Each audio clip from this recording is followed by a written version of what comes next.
Welcome back to Real-Time Paraphrasing. Say it another way. I'm Emily, and Zach is here with me. If you're new, tap subscribe so you never miss an episode.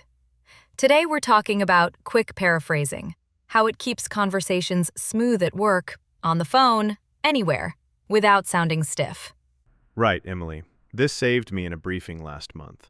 The plan felt fuzzy, so I paused and said, in other words, we launch Friday, but the beta stays private, right? Heads nodded. Then, what I mean is, marketing teases it, no public signups yet. That simple rephrase turned fog into a clear checklist. That reminds me of a support call where the agent threw jargon at me. I softened it with a hedge. To put it differently, my account syncs after midnight? He confirmed, and my stress dropped. A hedge just softens your tone. I might be wrong, but so you can check understanding without sounding sharp. Quick vocab pit stop. Paraphrase means say the same idea with new words. Gist is the main point. Reframe is explain from a fresh angle. Clarification is that short check. Did I get that right? These moves make you sound steady and collaborative. Speaking of that rush when meetings speed up, my tiny habit is 3 starters on a sticky note. In other words, what I mean is, so just to clarify, I glance, paraphrase what I heard, and people feel heard. It keeps me focused instead of nodding along and hoping I'll catch up later. Mini recap. Paraphrasing prevents confusion, buys thinking time, and builds trust. Use a softener if needed, then restate the gist in plain words. If this helps, hit subscribe. Next, we'll walk through meetings, phone calls, and interviews with step-by-step examples. One more win. Last week, I mixed up file versions. I owned it and said, to put it differently, the draft you saw is outdated. Here's the current one. No drama. Paraphrasing didn't hide the mistake. It moved everyone forward.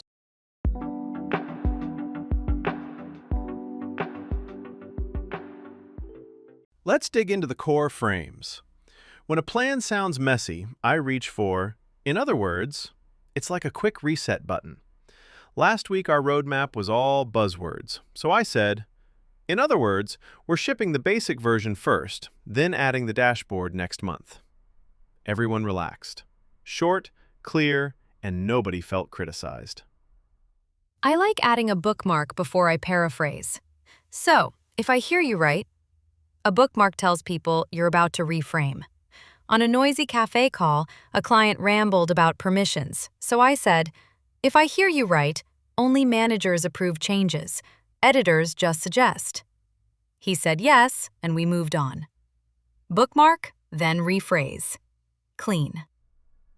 What I mean is, helps me correct myself without sounding abrupt. I once told a stakeholder, we can automate all of it. That was too bold. I followed with, what I mean is, we can automate the routine parts. The edge cases still need review. That little hedge, softening the claim, saved me from overpromising. When my sentence gets tangled, I use, let me rephrase that. I told our designer, the layout conflicts with the modularity. Let me rephrase that. The card needs more space so the text doesn't wrap mid-word. The gist, the main point, finally landed, and decisions got faster. For non-experts, I switched to put it simply, I once explained API limits to our finance lead.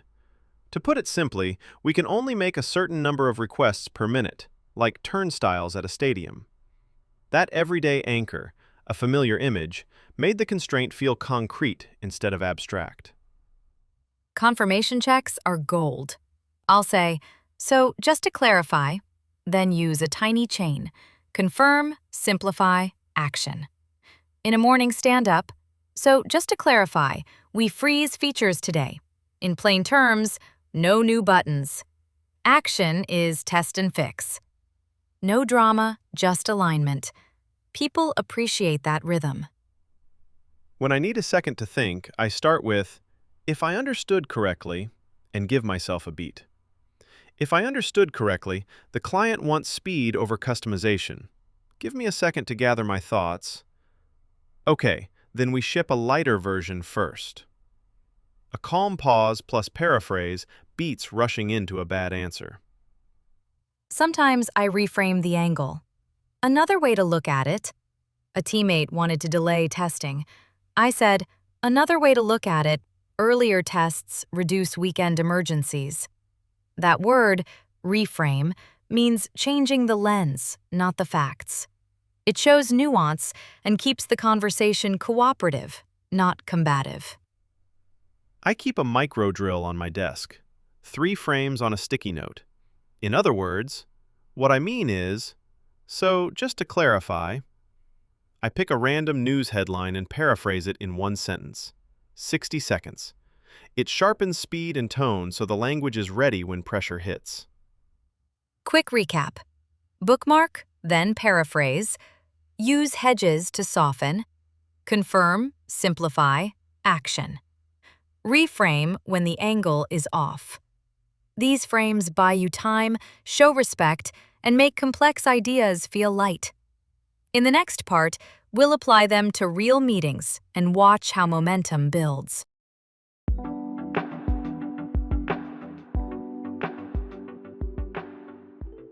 In real meetings, paraphrasing is my seatbelt. Monday's stand-up went sideways. Lots of ideas, zero shape. So I stepped in.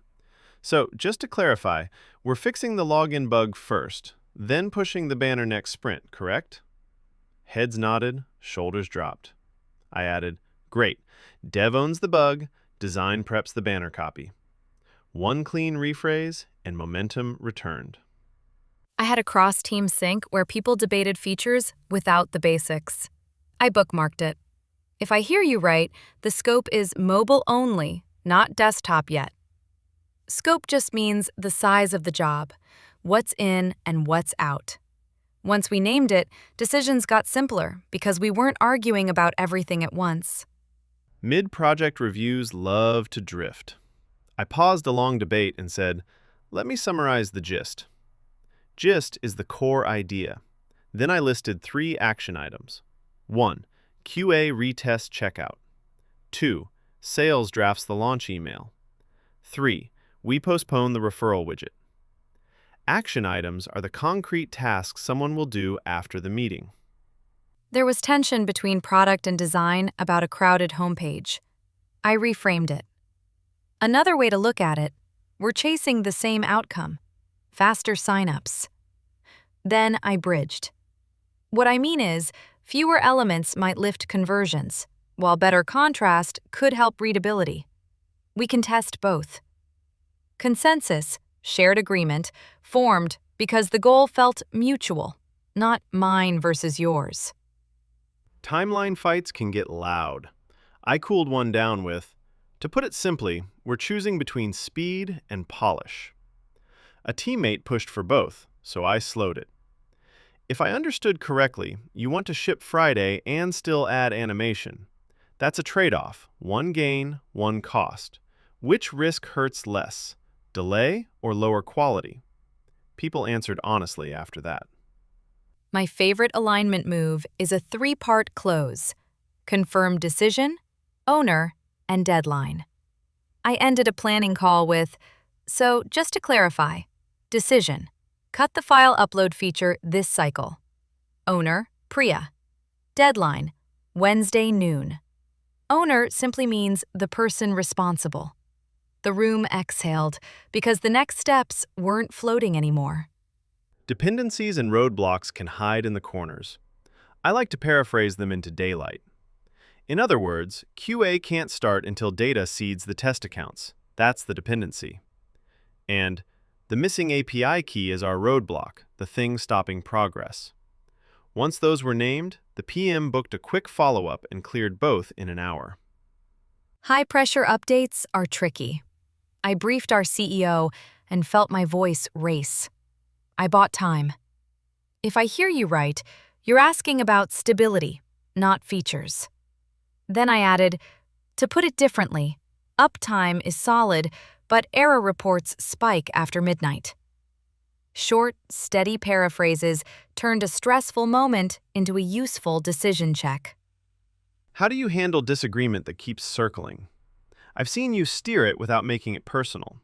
What's your move when two leads are stuck on opposite solutions and the clock is basically yelling at everyone? I separate outcomes from methods. I'll say, another way to frame it, we agree the outcome is fewer support tickets. Then I set a small test.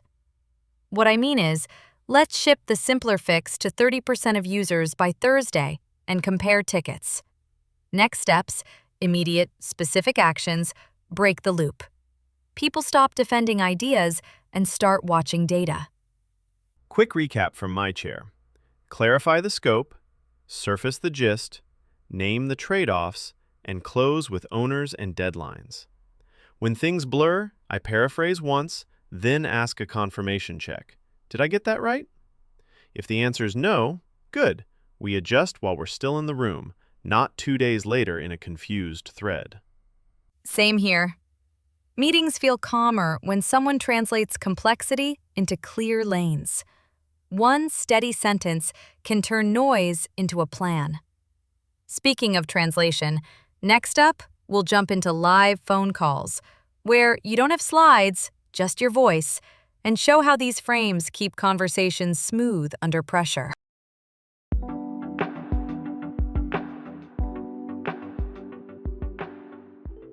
Phone calls are a different game. No body language, just voices. Yesterday, I called software support from a busy street, and the agent spoke fast. I slowed the moment with a bookmark. If I'm hearing you right, the update failed after you restarted, and now the app won't open? He said yes, and my shoulders dropped. That one clear paraphrase cut the noise in my head. I had a similar moment with my internet provider. The line crackled and I didn't want to guess. I said, just to confirm, the outage is only in my area and the ETA is 3 p.m.? Then I read back my account digits, slowly. The agent thanked me because it reduced errors. Tiny moves save minutes on the phone. Speaking of tiny moves, I love, let me read that back to you. On a hotel booking call, I said, let me read that back. 2 nights, June 12 to 14, 1 queen bed, late check-in. Then I asked for a reference number. That word just means the code you can quote if something goes wrong later. Bad audio? I keep it gentle. Could you repeat the last part? Then I paraphrase the heart of it.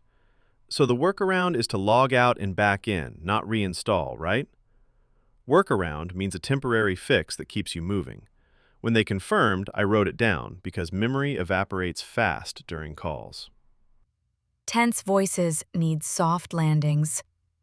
A caller once sounded upset about billing. I added a hedge. I might be wrong, but it sounds like you were charged twice after switching plans. Then I reframed. Another way to look at it, there's one pending hold and one posted charge. The tone softened, and we could solve the real problem. Silence feels risky on the phone, but it's a tool. I'll say, give me a second to pull up your ticket. Okay. Then I translate. In other words, your account syncs once an hour, so new data shows at 45 past. Short, steady paraphrases buy time and signal care without dumping jargon. Cues and menus can fry your patience. I ask for a callback window and paraphrase it back. So you'll call between 2 and 3 p.m. Central Time, and if we miss each other, you'll try again tomorrow morning. Time zones are sneaky. Reading them aloud avoids awkward reschedules. When issues stretch beyond one person, I name the next move. So, just to clarify, you'll escalate this to Tier 2 and I'll email logs by 5. Escalate just means handing it to a higher-level team. Owners plus deadlines stop the endless loop of, we'll look into it.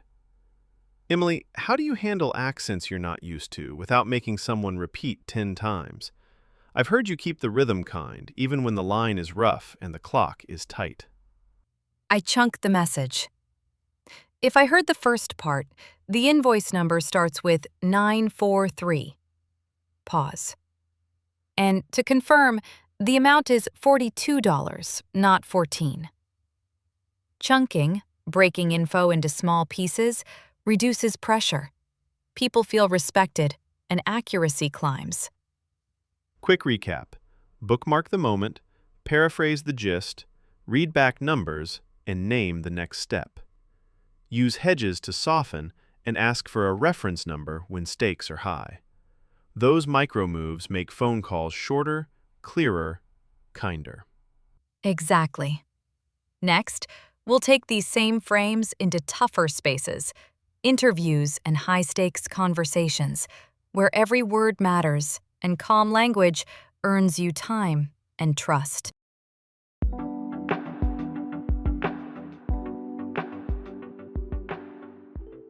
Interviews feel like a spotlight, and paraphrasing is the dimmer switch. In my last onsite, the hiring manager asked a long question about handling failure.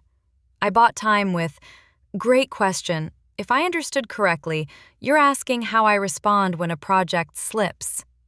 Then I added, "In other words, how I communicate, recover, and prevent repeats."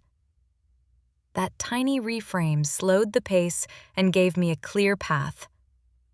I followed with a steady structure. Let me rephrase the metrics. The deadline moved by 2 weeks, budget stayed flat, and quality had to hold. Then I walked through the fixes. The interviewer nodded because the scope felt defined. Scope just means what's included, not the whole universe. A panel once threw a curveball. Why should we pick you over someone with deeper research? I bridged, meaning I connected their concern to my strongest evidence. Before I answer, can I confirm the scope? You're prioritizing applied impact over academic output. Then, to put it differently, you want someone who ships. Here are 2 launches and what they changed. The bridge kept me from arguing and moved us to proof. How do you handle those seconds when your brain needs time, but silence feels dangerous? I've seen you stay calm even when a director fires rapid-fire questions and everyone's pens stop moving. I label the pause. Give me a moment to gather my thoughts. Then I paraphrase the heart of the question. Just to clarify, you're weighing speed versus risk exposure. A hedge, softener, helps too. I might be wrong, but it sounds like rollout risk matters more than polish. Hedge means gentle language that reduces friction. Salary talks are high stakes too. A recruiter asked why I wanted above range. I reframed value. In other words, you need onboarding speed and low oversight. Here's where I've done that. Then I named a trade-off. If comp is fixed, we could adjust start date or equity. Trade-off is choosing one benefit over another. For tough technical grills, I use CAR, context, action, result. I confirm first. If I heard you right, you want the failure recovery story. Then I map it. Context, payment errors spiked. Action, we added a retry queue and alerts. Result, failures dropped 72%. I'll add trajectory, the direction forward. Next, expand alerts to partners. Quick recap. Buy time by labeling the pause.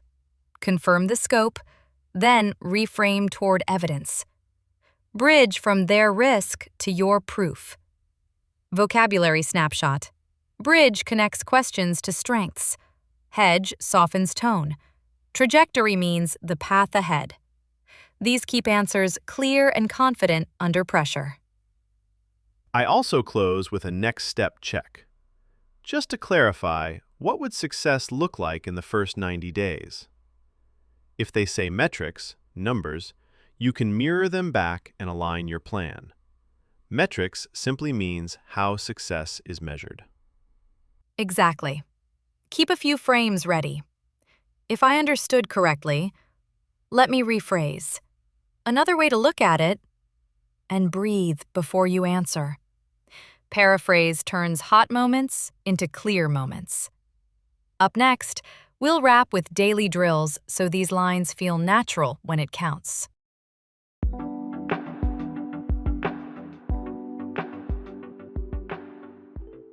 Let's land this with simple daily moves. Speaking of that, here's a tiny routine for busy days. Pick one conversation you had and paraphrase it in one sentence on your phone notes. Keep it human, not perfect. In other words, is your friendly doorway. I use a 3-minute loop after lunch. Minute 1. Skim a headline and whisper the gist. Minute 2. Reframe it from a different angle. Another way to look at it. Minute 3. Name one next step with a calm close. So, just to clarify. My commute drill is the 1+2. First, make a one-line summary of your day. Then, add 2 supporting lines using softeners. What I mean is, or to put it simply, anchor phrases like these are little handles that make ideas easier to carry. For calls, I practice the read back. I'll say out loud to myself, just to confirm, meeting at 10 a.m. Central, link in the invite. Reading times and numbers builds accuracy. I call that a loop back, saying the key details back to lock them in. Meeting prep? Try the 3-part close on paper. Decision, owner, deadline. I write a pretend example like, decision, ship the fix. Owner, Mina. Deadline, Thursday. Owner just means who's responsible. When the real meeting happens, your language is already warmed up. When I watch interviews online, I pause and bridge the question to proof. If I understood correctly, they're asking about impact. Bridge to results. Bridge simply connects the question to your best evidence. It trains your brain to move from worry to clarity. Tiny story. The cafe messed up an order and the line was long. I smiled and said, "Let me rephrase. 2 oat milk lattes, 1 without syrup." The barista thanked me for keeping it clear. Paraphrasing isn't fancy. It's kind. People feel helped, not corrected. Quick recap. Bookmark the moment. If I hear you right. Restate the gist. Soften with a hedge when needed. Close with owners and deadlines. Reframe when the angle is off, and buy time by labeling a pause. Give me a second to gather my thoughts. Next steps for the week. Pick 2 frames to focus on. Maybe, in other words, and so, just to clarify. Put them on a sticky note near your screen. Use them once a day in a real conversation and jot one line about how it went. Also, choose one numbers moment to read back. Times, prices, or dates. Accuracy builds trust fast. It sounds small, but those tiny confirmations save whole email threads later. Thanks for hanging out with us today. If this helped, share it with a friend who's always juggling calls and meetings, and tell us which frame earns you the most calm. Your stories keep this show practical and alive. Take a breath, keep it simple, and paraphrase once before you move. Clear words create clear days. We'll see you next time.